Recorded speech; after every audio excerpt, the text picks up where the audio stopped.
I'm not gonna say that it's cold this morning, but I will say that if I was a horse, I would want to be wearing a blanket. 6 in the morning, I'm out here and I'm gonna go climb a fire tower that was built in the 1930s. Dr. Tim, what's wrong with you? I just love history. Let's go. Good morning! So Dr. Tim, what are you doing up so early? Well, I'm riding my bike up a road called CCC Camp Road. We're gonna learn a little bit about an organization called the Civilian Conservation Corps from back during the New Deal. Back when Franklin Roosevelt created the CCC, he was facing a lot of obstacles. Right now, the only obstacles I'm facing are gravity, which has been made worse by all the buttery stuff I ate during Thanksgiving.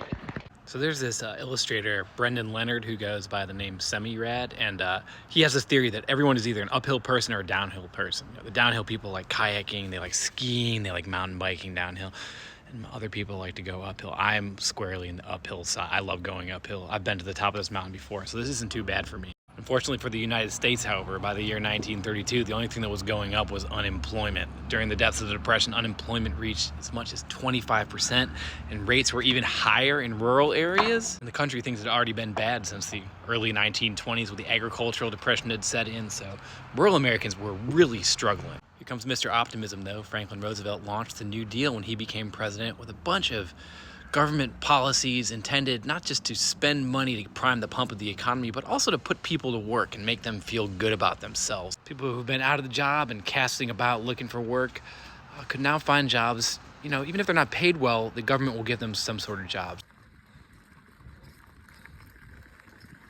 The idea of the Civilian Conservation Corps was to take young men from ages 17 to 25 and to give them jobs. They would earn $30 a week, 25 of which would be sent home to their families. They worked 40-hour work weeks doing really, really difficult work, but living in camps and living outdoors and feeling like they were doing something useful. Young men wouldn't be a burden on their families because they would be fed by the government while they worked.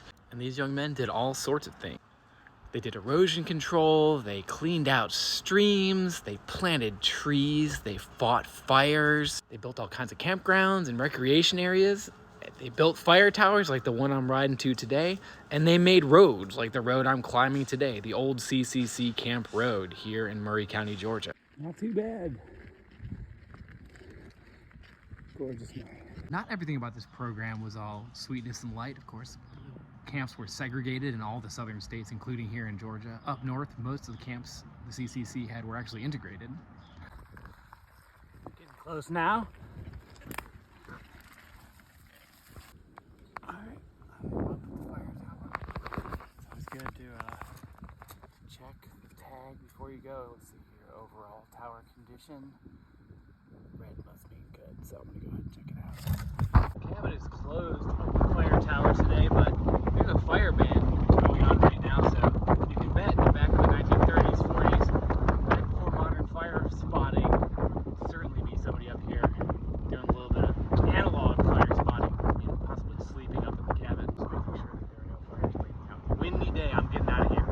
All right, safely back at the parking lot, had a wonderful ride, and just to close the curtain on the history of the CCC, as you may have guessed, what ended the Civilian Conservation Corps was World War II. 1942, the young men that were building all these trails and planting all these trees went off to go and fight. But they left tons of stuff behind that we love.